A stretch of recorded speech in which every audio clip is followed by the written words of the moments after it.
सलाम नमस्कार, मैं हूं सूरज कुमार। दोस्तों, पाकिस्तान क्रिकेट बोर्ड ने चैंपियंस ट्रॉफी से पहले जो ट्राई सीरीज खेली जाएगी उसका भी शेड्यूल अनाउंस कर दिया है। और ट्राई सीरीज के लिए जो स्क्वाड है पाकिस्तान का, वो मुल्तान के सेकंड जो टेस्ट मैच होगा अगेंस्ट द वेस्ट इंडीज, उसके बाद अनाउंस कर दिया जाएगा।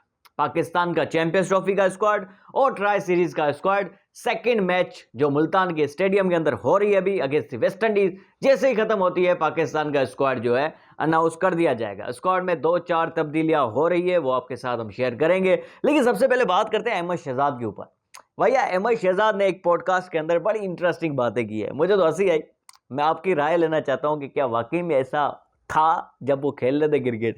उन्होंने कहा कि भाई, सीनियर खिलाड़ी मेरे पीछे पड़े हुए थे, वो हर हरबा इस्तेमाल करते थे कि कैसे भी करके मुझे टीम से बाहर रखा जाए, मुझे फॉरेन टूर्स पे ना लेके जाया जाए। उसकी वजह इन्होंने ये बताई क्योंकि अहमद शहजाद बहुत ज़्यादा खूबसूरत है और इनकी खूबसूरती से सीनियर खिलाड़ी जलते थे, क्योंकि जो फीमेल फैंस होती थी वो अहमद शहजाद से ही सिर्फ सेल्फियां खिंचवाती थी और इन बाकी सीनियर खिलाड़ियों को मुंह नहीं लगाती थी, जिसकी वजह से अहमद शहजाद साहब कह रहे हैं कि मुझसे सीनियर खिलाड़ी जलते थे और मुझे टीम से बाहर रखने की कोशिश करते थे। क्या कहते हैं आप? मुझे तो हंसी आ रही है, यकीनन आपको भी ये सुन के हंसी आ रही होगी।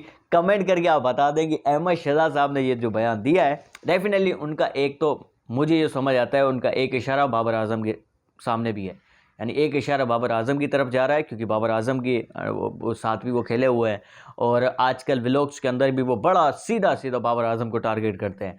मुझे ऐसा पता नहीं क्यों लगता है कि वो बाबर आजम की तरफ उनका एक इशारा है। तो आपको क्या लगता है कि बाबर आजम इनसे जलते होंगे इनकी खूबसूरती से?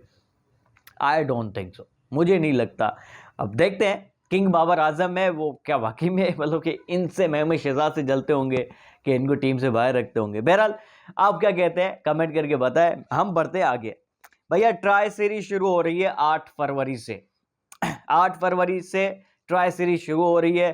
पाकिस्तान और न्यूजीलैंड का पहला मैच है। चैंपियंस ट्रॉफी का भी पहला मैच पाकिस्तान न्यूजीलैंड का है। ट्राई सीरीज का भी पहला मैच पाकिस्तान वर्सेस न्यूजीलैंड ही है। 2 बजे ये मैच शुरू होगा पाकिस्तानी वक्त के मुताबिक। डे और नाइट ये मैच होगा कज़ाफी स्टेडियम लाहौर।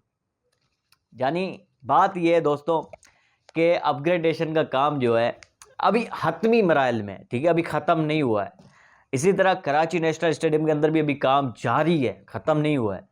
तकरीबन यहाँ से यूं कहेंगे 4 से 5 दिन रहते हैं इनॉग्रेशन में। 31 या 30 जनवरी आखिरी डेट है दोनों स्टेडियम्स की। उसके बाद तैयारियां होंगी इस ट्राई सीरीज़ की। उसके बाद 8 दिन बचते हैं, 8 दिन सिर्फ बचते हैं, उसमें सारी तैयारियां करनी है इस ट्राई सीरीज़ की। क्या ये पॉसिबल है भी?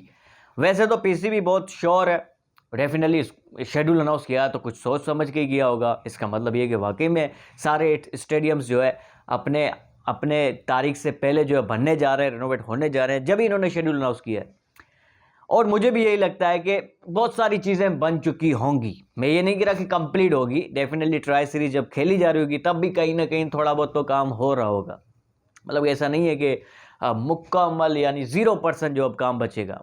थोड़ा बहुत 1% कहीं ना कहीं इलेक्ट्रिक का काम, कहीं किसी इनक्लोजर्स के अंदर कोई नट बोल्ट का काम हो गया, कोई जो फर्नीचर का काम हो गया, थोड़े बहुत मामूली जो कि 2-4 दिनों तक चलते रहेंगे। मुझे लगता है ट्राई सीरीज के दौरान भी थोड़ा बहुत काम जो रहता होगा वो चलता रहेगा। लेकिन इन्हीं स्टेडियम्स के अंदर जो है ये ट्राई सीरीज खेलाई जाएगी। पहले 2 मैचेस कज़ाफ स्टेडियम लाहौर के अंदर है और आखिर के जो 2 मैचेस हैं वो नेशनल स्टेडियम कराची के अंदर। पाकिस्तान साउथ अफ्रीका का मैच है 12 फरवरी को है नेशनल स्टेडियम कराची के ऊपर। डे नाइट मैच है, ये भी 2 बजे शुरू होगा। और 10 फरवरी को न्यूजीलैंड वर्सेस साउथ अफ्रीका है, वो 9:30 बजे। वो सिर्फ डे मैच है न्यूजीलैंड साउथ अफ्रीका, वो जो कज़ाफ स्टेडियम लाहौर में। फाइनल खेला जाएगा नेशनल स्टेडियम कराची के ग्राउंड में। ये 14 फरवरी को, यानी 14 फरवरी को 2 बजे फाइनल होगा।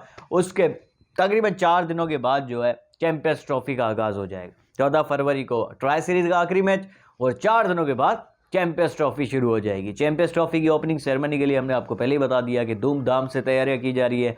लेज़र लाइट शो है, लाइट शो होगा, उसमें डॉक्यूमेंट्री भी दिखाई जाएगी पाकिस्तान की कामयाबियों के ऊपर।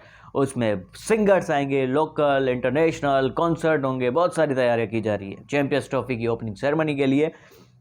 देखें, ट्राई सीरीज़ के अंदर स्क्वाड की अगर हम बात करें तो स्क्वाड के अंदर खुशदिल शाह वापस आ रहे हैं, फ़खर जमान वापस आ रहे हैं, जानदाद खान फास्ट बॉलर हैं वो भी वापस आ रहे हैं, ऑलराउंडर है बल्कि वो।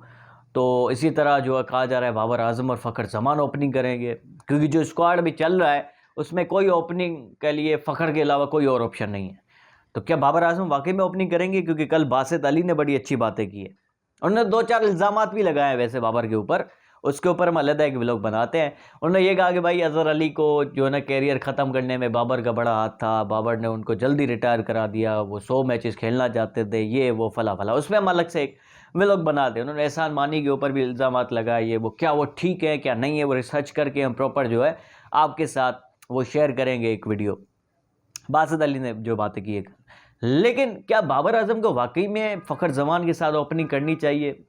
आप क्या समझते हैं? यानी किंग बाबर आजम को वाकई में ये रिस्क लेना चाहिए? अगर ये बात ज़रूर सोचें, अगर बाबर आजम जल्दी आउट हो जाते हैं तो फिर ये क्राउड सारा चला जाएगा और पाकिस्तान के खेमे में, या यूं कहेंगे पाकिस्तान के डगआउट के अंदर टेंशन जो है ना बिल्कुल ऊपर चली जाएगी। क्योंकि बाबर जब आउट हो जाएंगे ना, एक वक्त में शायद आफरीदी हुआ करते थे, आउट होते थे क्राउड घर अपने अपने, सबको पता था मैच हम हार जाएंगे, इस बार भी ऐसे ही होगा।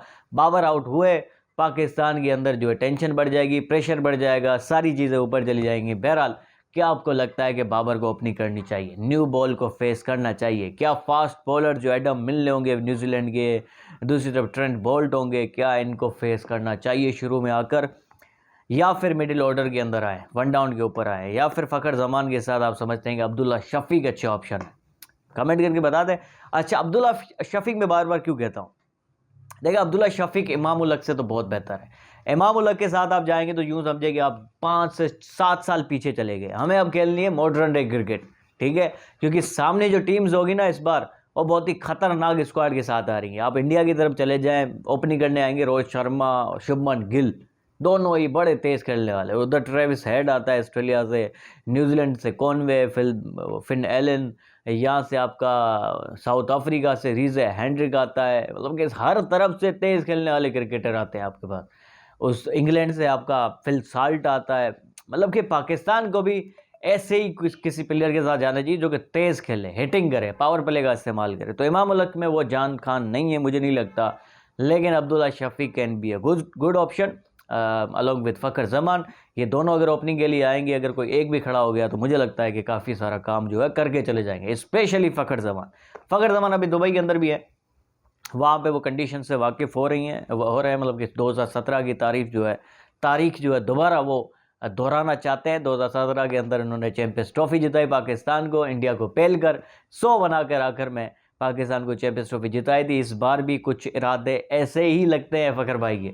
इस बार भी दुबई जल्दी चले गए इंटरनेशनल लीग खेलने के लिए, वहाँ से कंडीशन से वाकिफ़ हो रहे हैं। इससे पहले भी रन्स बनाया दुबई के ग्राउंड के ऊपर, ऑस्ट्रेलिया को उन्होंने रन्स खूब मारे थे। 2021 के वर्ल्ड कप के T20 के अंदर आपने देखा था, मैच हम हार गए थे लेकिन फ़खर ने बहुत रन्स बनाए, स्टार्क को जो छक्के मारे थे। लेकिन फिर भी इंडिया पाकिस्तान का प्रेशर होता है मैच का। लेट्स सी 23 फरवरी को क्या कुछ होता है। पाकिस्तान के पास सैम अयूब दरकार नहीं होंगे, अवेलेबल नहीं होंगे, तो फिर अब जो है कम्बिनेशन को एक बहुत बड़ा धचका लगा है। टीम चाहती है कि भाई ऐसा कोई प्लेयर हो जो कि चंद बॉलिंग भी करके दे दे हमें। खुशदिल शाह एक अच्छा ऑप्शन है, क्योंकि सैम अयूब बॉलिंग करके भी देते थे। पाकिस्तान अपने 4 प्रॉपर बॉलर्स के साथ जाएगा, 3 फास्ट बॉलर होंगे तो 1 स्पिनर होगा। अब 5वां बॉलर कौन होगा? फिर डेफिनेटली पार्ट टाइमर्स के पास जाना पड़ेगा। सलमान अली आगा होंगे, पहले तो सैम अयूब हुआ करते थे, अब सैम अयूब नहीं होंगे तो खुशदिल शाह के साथ जाएंगे। बहरहाल ये सारे मसले ज़रूर हैं पाकिस्तान की टीम के अंदर, अचानक से आ गए। हमारी टीम वरना फुली सेटल डाउन थी और हम फेवरेट थे चैंपियंस ट्रॉफी के लिए। लेकिन शायद अब सैम अयूब की जैसे ही हमने बातें सुनी है कि वो नहीं आ रही चैंपियंस ट्रॉफी के लिए, तो फिर टीम कम्बिनेशन को धचका लगा ज़रूर है। मिलते हैं अगले व्लॉग में, अपना ख्याल रखें। अल्लाह हाफिज़।